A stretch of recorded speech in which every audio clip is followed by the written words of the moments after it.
It's been nearly 20 years since the very first Shenmue was released for Sega Dreamcast, and after all this time, the series has finally returned. It's been a long, complicated journey, but Shenmue 3 is indeed real, and I've been playing it over the past week. My history with the series goes back a long way, of course, and I've already covered the original games in depth on DF Retro, but I was curious to see what the team could deliver in this modern era under very different circumstances. And the results are mixed. This is Shenmue viewed through a modern lens, which is great, but this is also a Shenmue that is perhaps less refined overall. So today we're going to check out the game running on all platforms, including PS4, PS4 Pro, and of course, the PC, while simultaneously discussing the game and the technology powering it. This is our first look at the PlayStation version of the game after all, and unfortunately things are not quite as positive as I had hoped. So without further ado, let us begin.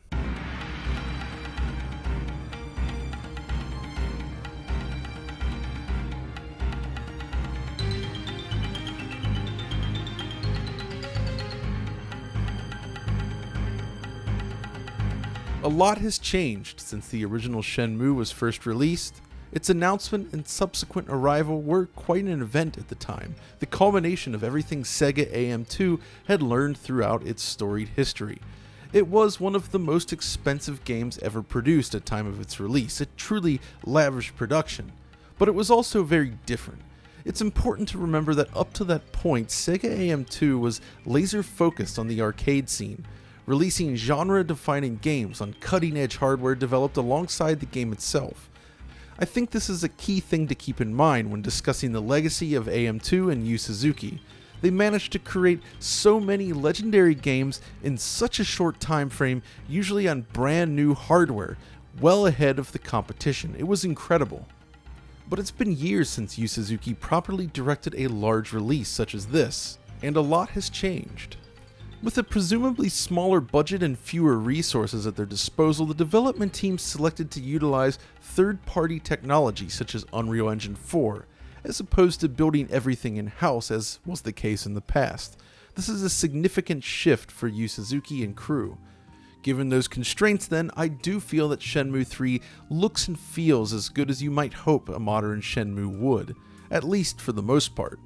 But before we dive into the visual side of things, there's the topic of its multi-platform release. The original was of course designed from the ground up for Sega Dreamcast, and the sequel did receive a port, not to mention the more recent HD remakes. But Shenmue 3 is launching on 3 different platforms on day one, including 2 variants of PlayStation and the PC. And thus far, the game has only been demonstrated on the PC, so its release gives us our first look at the PlayStation 4 version. So how does it fare? Well, this is where our first disappointment rears its head. You see, Shenmue 3 is a lower resolution game than I might have hoped. On PS4 Pro, that means it tops out at just 1080p, while the base PS4 system operates at 864p instead. In actuality, it still manages to look rather clean as a result of Unreal's excellent TAA, which reduces shimmering and cleans up edges, but it is certainly a blurry looking game, especially when played on a 4K display. Beyond that, however, there is little to discuss. There simply is no real visual difference between PS4 and PS4 Pro. Aside from screen resolution and performance, which we'll get to shortly, the game looks identical. Of course, it's all pretty typical of a third-party Unreal Engine 4 title, so it's not entirely surprising, but I had hoped for a little more. The same goes for the PC version, I suppose, where the highest detail levels offer only minimal improvement over the PS4 version of the game.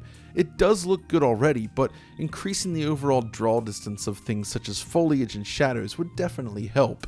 The PC version, of course, has some additional options to adjust, but the options menu itself really isn't great. Selecting full screen resolutions, for instance, requires you to manually flip through each resolution, with your display changing resolution every time you move to the next option. And beyond that, the interface itself is clearly designed with a gamepad in mind. If you switch to a mouse and keyboard, the game asks you to use some rather unexpected key assignments for confirm and cancel. And while you can click on things with a mouse, no mouse cursor is visible during these sections either, so it's very odd. There are only 4 detail options available: low, medium, high, and very high. The PS4 version uses very high, and for good reason. Settings below this have a dramatic impact on visual quality. Low is particularly unattractive. It's a shame though that it isn't possible to push the detail beyond the PS4 version. Still, once you dial in the correct settings and stick with a gamepad, it does look and feel better than the console versions while also offering faster loading all around, so in that sense it definitely is the best version. But as I suggested earlier, aside from resolution and performance, the multi-platform differences here are rather minimal from a visual perspective. And those visuals are rather interesting. It feels like a mishmash of modern technology with older sensibilities in some ways. At times, Shenmue 3 is a stunning looking game. Utilizing Unreal's advanced lighting and materials capabilities, sequences such as this can appear surprisingly realistic and striking. So let's begin with a small tour of some of the game's visual highlights before we discuss some of its flaws. You'll spend a lot of time in both the city and around a rural village in the mountains. Beilu Village features lush greenery and vibrant flowers, resembling the canola fields in certain regions of China. It's quite a shift in visual design. After all, the original Shenmue titles existed before foliage on a large scale was possible, so it does lend the game a rather different appearance than the Dreamcast titles, which may not appeal to everyone. But I think it's a key feature of Shenmue 3, and I appreciate the wide range of plant life visible in this region. The Shenmue tree itself, an iconic symbol for the series, is present here as well. This area was featured in Shenmue 2 and has changed somewhat in the third game. What's interesting about this region in Shenmue 3 though is the way in which the map is designed. You see, on Dreamcast, due to memory limitations among other things, each area in the game was divided up into a smaller zone, with load screens dividing each zone. With Shenmue 3, of course, it's now possible to feature everything within a singular map and simply stream data in as needed. This means there are no loading screens during exploration. It's all seamless now. You can move from one area of the other, in and out of buildings, and everything else. This is not an open world game, of course, but it does give the impression of a larger environment that's more cohesive and connected as a result. The areas in and around the village then are certainly attractive, but I feel that the city that follows is far more striking. Buildings are carefully crafted and full of detail. The Chinese architecture is often beautiful to behold. Screen space reflections are featured in many scenes, lending the game a more striking appearance. In this scene, you can see the lighting and scenery reflecting brilliantly across the wooden surfaces of this structure. Lighting plays a huge role in defining the look of the game, and Shenmue 3 features a fully real-time time of day system. The atmosphere varies greatly based on the time of day. Going out at night is a very different experience than walking around during the day, for instance. The sky itself then is very dynamic, with wind and cloud cover varying per day. Jumping back to the village area, I've sped up the cloud patterns here to better illustrate the procedural cloud layer in use.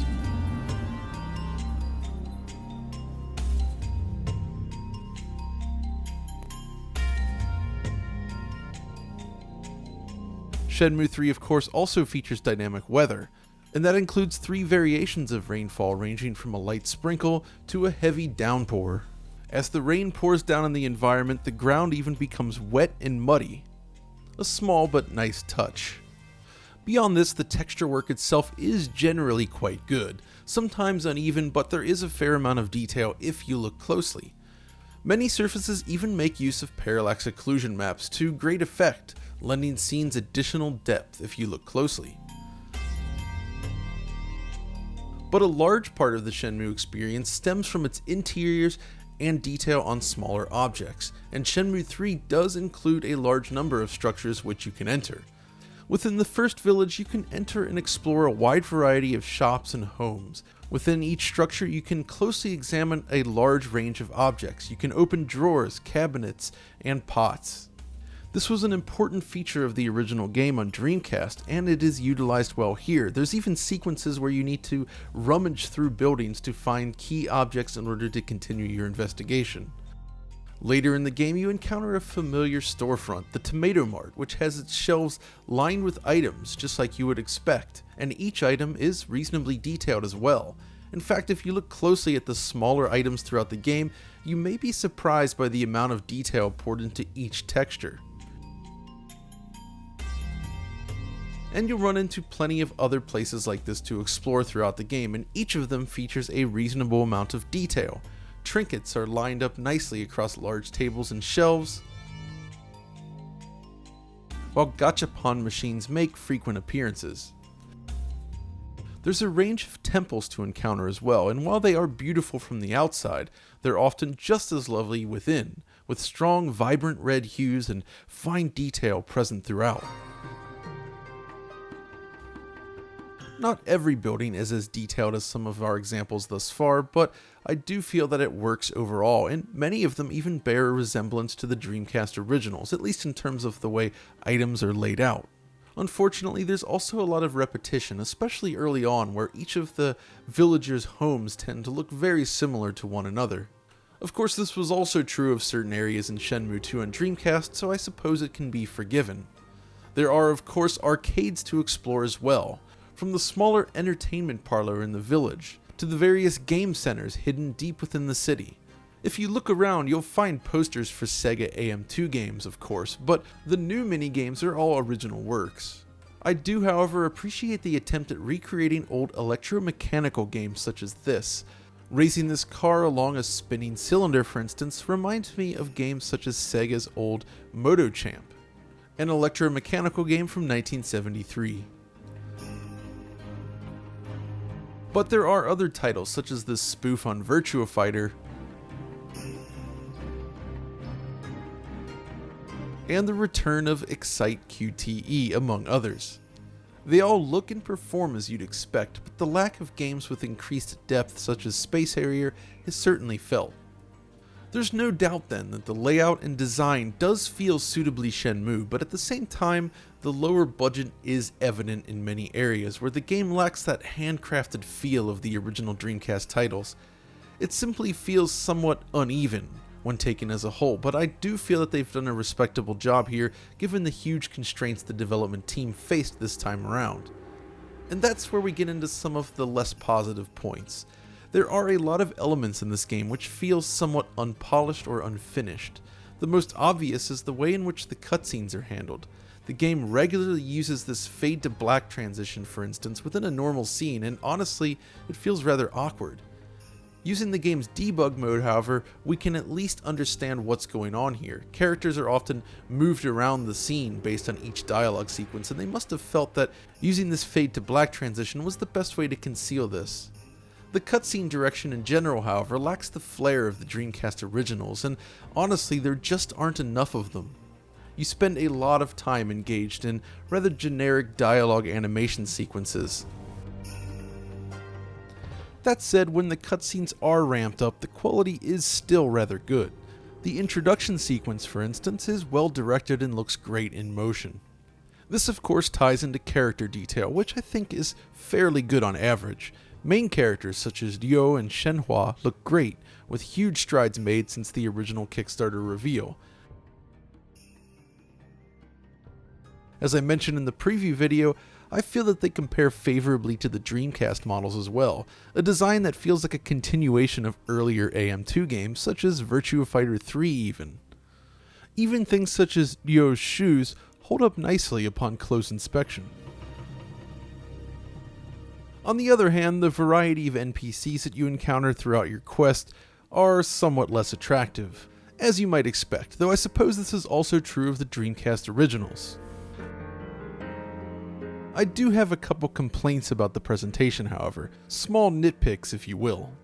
Firstly, there's the way that Ryo's arms clip through his jacket. It's distracting and it's on screen at nearly all times. His coat simply appears somewhat more puffed up in a way that it did not in the original Shenmue games.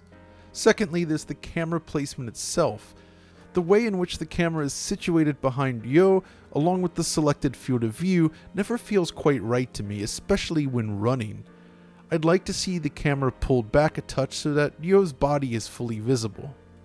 On PC, you can at least play around with the FOV, which does alleviate this to a degree, but it never feels quite natural to me.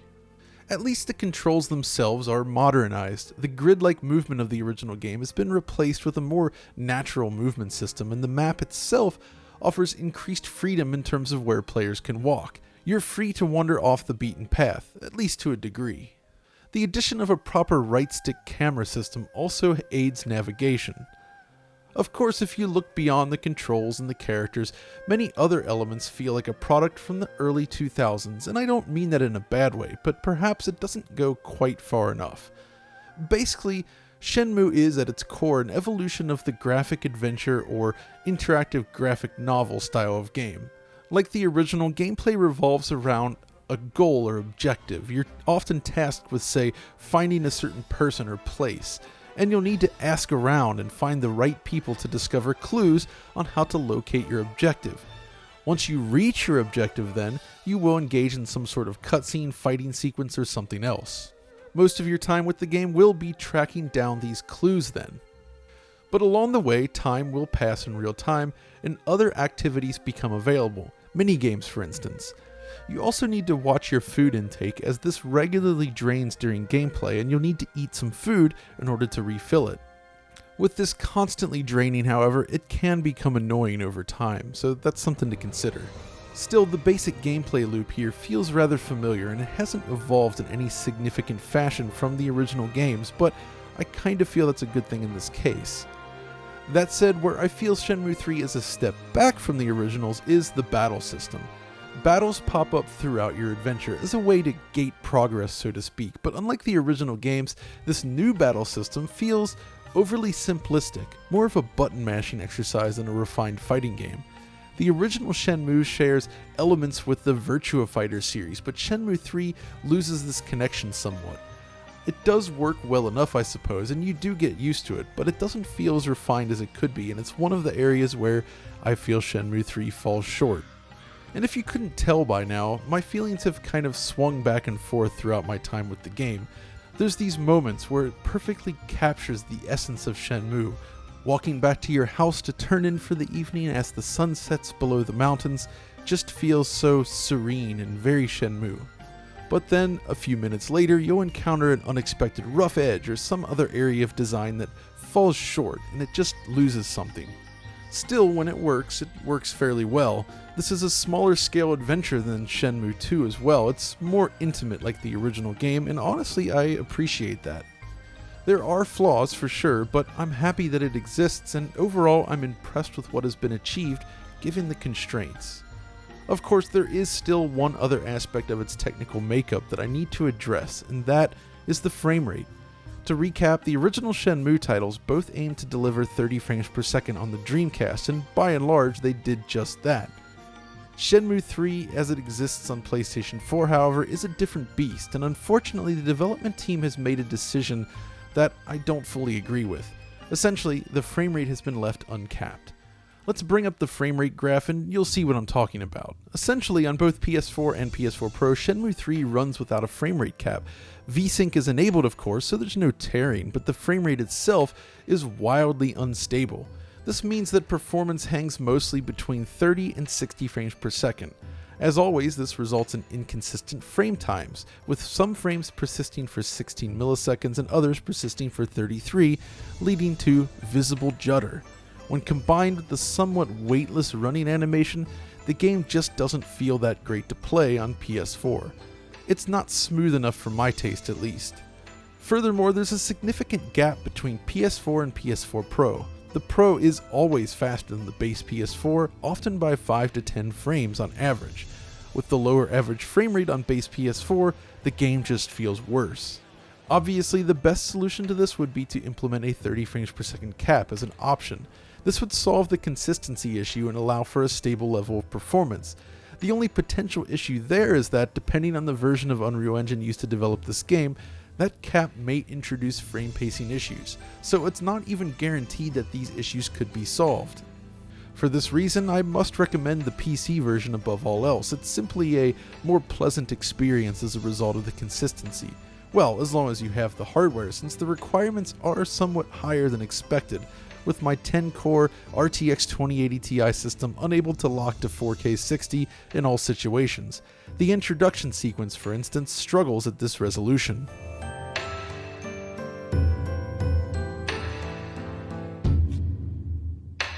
Okay, so at this point you should have a relatively good idea of what to expect in Shenmue 3. Technically speaking, the game exhibits common problems we've noted with mid-tier Unreal Engine games on consoles. The frame rate isn't great and resolution is a tad low, but the game itself is still rather beautiful, most of the time at least. Yes, it has its rough edges, but the game world is beautifully crafted, and I do feel the team has done a great job in that sense.